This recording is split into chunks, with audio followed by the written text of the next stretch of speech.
Welcome to Sethu Chitra kitchen. இன்றைக்கி நவராத்திரி 6வது நாளுக்கான பிரசாதம் சிறுபருப்பு லட்டு பண்ணியிருக்கிறேன். ஸ்வீட் கார்ன் சுண்டல் பண்ணியிருக்கேன். இதுக்கு ஸ்வீட் கார்ன் நான் எடுத்திருக்கேன். இது எல்லா மணிகளையும் நான் உதிர்த்து விட்டுடுறேன். இது ஈஸியாக உதிர்த்து விட்டுடலாம். இவருங்க எல்லாத்தையும் உதிர்த்து விட்டுட்டேன். இப்போ இட்லி பானையில் வச்சு ஒரு ஆவி, இது வந்து ரொம்ப நேரம் இல்லை, ஒரு 2 நிமிஷம் ஆனாலுமே சட்டுன்னு வெந்துடும். இது எல்லாமே இந்த இட்லி தட்டில் சேர்த்துட்றேன். ஃபஸ்ட்டு என்னுடைய வீடியோ பார்க்குறவங்க சப்ஸ்கிரைப் பண்ணலைன்னா சப்ஸ்கிரைப் பண்ணுங்கள், ஆல் என்ற ஆப்ஷனை தொடுங்க. அப்போ தான் நான் போகிற ஒரு வீடியோவுடைய நோட்டிஃபிகேஷனும் உங்களுக்கு காட்டும். பாருங்கள், 2 நிமிஷத்தில் வெந்துடுது. இப்போ நான் இதை தாளிக்க போகிறேன். நல்லெண்ணெய் விட்டுருக்கேன், உளுந்து, கடுகு, அப்புறமா காஞ்ச மிளகா, பச்சை மிளகா, கருவேப்பிலை இதெல்லாம் சேர்த்து அதில் போட்டுடுறேன். வேணுன்றவங்க தேங்காய் துருவல் கூட போட்டுடலாம். இந்த சுண்டல் வந்து ரொம்ப நல்லாயிருக்கும், சின்ன பசங்களுக்கெலாம் நல்லா பிடிக்கும். கொஞ்சம் பெருங்காயம் சேர்த்துடுறேன். தாளித்ததை அந்த சுண்டலில் கொட்டி எல்லாமே பரட்டி விட்டுடுறேன். அவ்வளோதான், ரொம்ப சிம்பிளாக முடிஞ்சிடுது. அடுத்தது சிறுபருப்பு லட்டு பண்ண போகிறேன். அந்த சிறுபருப்பு லட்டுக்கு நான் 1 கப்பு சிறுபருப்பு எடுத்திருக்கேன். நவராத்திரிக்கு வந்து எப்போவுமே அந்த எளிமையாக இருக்கணும், அதே சமயத்தில் ஹெல்த்தாகவும் இருக்கணும், டேஸ்ட்டாகவும் இருக்கணும்.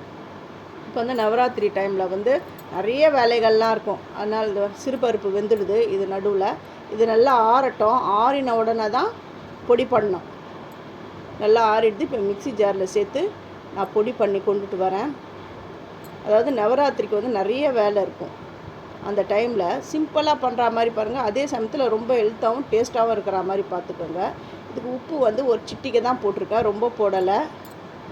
இப்போ நெய் விட்டு முந்திரியை நான் தாளிக்க போகிறேன்.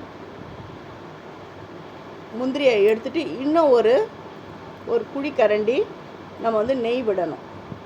நெய் விட்டு கொஞ்சம் சூடாக இருக்கிற மாதிரி பார்த்துக்கோங்க. அதுவும் கொதிக்க இருக்கக்கூடாது, கொஞ்சம் ஹீட் வந்தால் போதும்.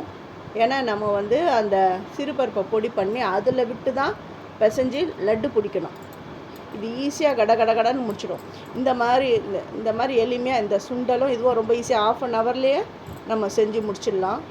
எல்லாருக்கும் ரொம்ப பிடிக்கும். ஈவன் சின்ன பசங்களுக்கும் ரொம்ப அந்த ஸ்வீட் கார்ன்னாலுமே ரொம்ப பிடிக்கும். இதெல்லாம் ஜெலிச்சுடுறேன். ஜெலிச்சிட்ட உடனே சர்க்கரை வந்து 1 கப்பு பொடிச்ச சர்க்கரை அது சேர்த்துக்கணும். அதையும் நல்லா ஜெலிச்சிடுறேன். கட்டிகள் இல்லாமல் நல்லா ஜெலிச்சு எடுத்துடணும். ஜெலித்த உடனே ஏலக்காவை, பொடி பண்ண ஏலக்காவை இதில் நம்ம சேர்த்துடணும்.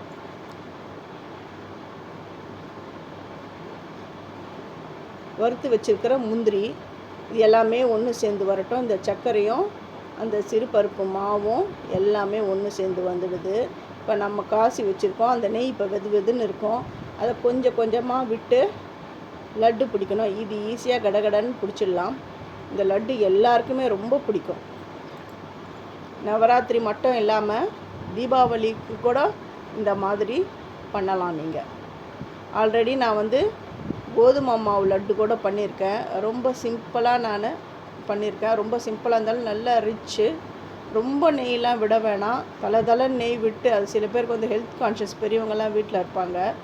நிறைய நெய் அதெல்லாம் விட்டிங்கன்னா அவங்களுக்கு கொஞ்சம் ஹெல்த் கான்ஷியஸை நம்ம பார்க்கணும் இல்லையா? அதனால் கொஞ்சமான நெய்லேயும் அதே சமயத்தில் ரொம்ப ஆரோக்கியமான டேஸ்டான பலகாரம், எளிமையான பலகாரம் ரெடி ஆகிடுது. தேங்க்யூ.